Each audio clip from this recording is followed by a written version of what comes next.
News bell network మీడియాకు స్వాగతం. శ్రీకాకుళం జిల్లా పాతపట్నం. పాతపట్నం శాసనసభ్యులు వారి కార్యాలయంలో మీడియా సమావేశంలో పాల్గొన్న శాసనసభ్యులు మామిడి గోవిందారావు. అందరికీ నమస్కారం.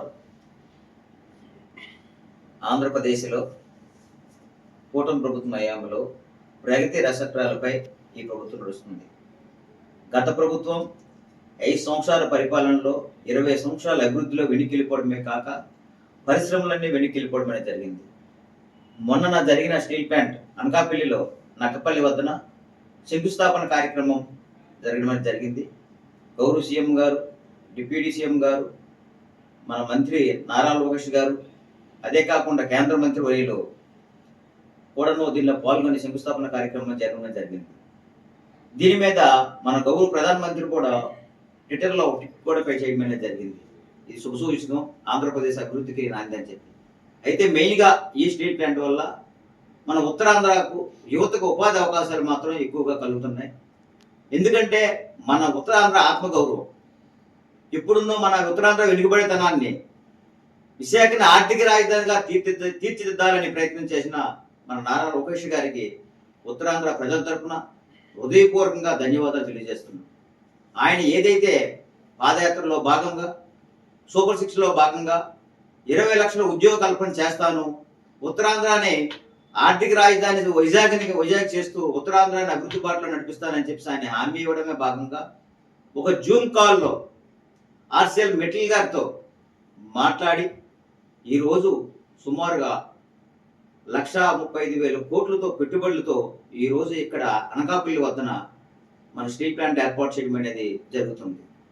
మొదటి విడతగా 80,000 ఉద్యోగాలు, రెండో విడతగా ఉన్న రిమైనింగ్ ఉద్యోగాలు సుమారుగా ప్రత్యక్షంగా పరోక్షంగా సుమారుగా 1,30,000 మందికి ఉద్యోగ అవకాశాలు కలుగుతున్నాయి.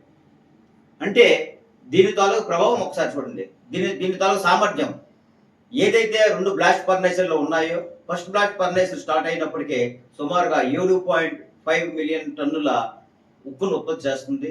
రెండో బ్లాస్ట్ ఫర్నేసర్ స్టార్ట్ అయిన తర్వాత రెండో పేజ్ తర్వాత అది 10.3 మిలియన్ టన్నులని ఉక్కుని ఉత్పత్తి చేస్తుంది. అంటే టోటల్గా 17.8 మిలియన్ టన్నులని ప్రతి సంవత్సరం కూడా ఉక్కును ఉత్పత్తి చేసే సామర్థ్యం కలిగిన భారతదేశంలోనే మొట్టమొదటి స్టీల్ ప్లాంట్ ఇది. మీ అందరికీ తెలుసు, వైజాగ్లో ఒక స్టీల్ ప్లాంట్ ఉంది. మన అందరి ఆంధ్రుల ఆత్మగౌరవం వైజాగ్ స్టీల్ ప్లాంట్ మన అందరి తాలూకా హక్కు అనుకొని మనం అన్నాం. ఈ రోజు వైజాగ్ స్టీల్ ప్లాంట్ కోరుకుంటున్న గత ప్రభుత్వం ప్రైవేటీకరణ చేస్తామంటే మన ప్రభుత్వం వచ్చిన తర్వాత ఎన్డీఏ కూటమి ప్రభుత్వం వచ్చిన తర్వాత దానికి మరి 15,000 కోట్లు తెప్పించి దాని పెట్టుబడుల కార్యక్రమం అయింది. అంటే దీన్ని కూడా మనం తీసుకోవాల్సిన బాధ్యత మీకు అందరికీ ఉంది. ఆ 15,000 కోట్లు రావడం ఈ రోజు ఆ విశాఖ స్టీల్ ప్లాంట్ ని ప్రైవేట్ పరం కాకుండా కాపాడిన వ్యక్తి ఎవరైనా ఉన్నారంటే మన చంద్రబాబు నాయుడు గారు. ఇప్పుడు 1,35,000 కోట్ల పైన పెట్టుబడులతో ఈ రోజు అనకాపల్లి పెట్టమైంది. అంటే సుమారుగా ఈ ఉత్తరాంధ్ర అభివృద్ధి కోసం వాళ్ళు ఎంత తాపన పడుతున్నారో చూడండి.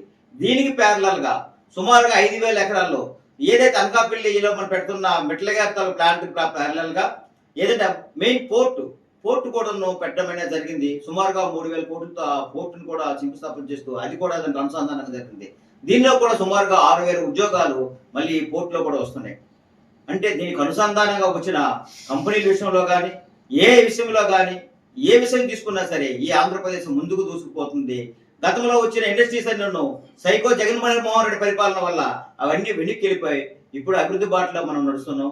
గూగుల్ సంస్థ విషయంలో కానీ మనం ఇప్పటికే చూసుకున్నాం. సుమారుగా ఇప్పటికే 8 లక్షల ఉద్యోగాలు మనకి ఇప్పుడు వచ్చున్నాయి. ఇంకా ఏవైతే పెట్టుబడులు మొన్న వచ్చాయో మీరు చూసారో, గూగుల్ సంస్థ వేరే సంస్థల నుంచి వచ్చిన పెట్టుబడులు అన్నీ ఉన్నాయో సుమారుగా 23 లక్షల పెట్టుబడులు మనకు వచ్చున్నాయి.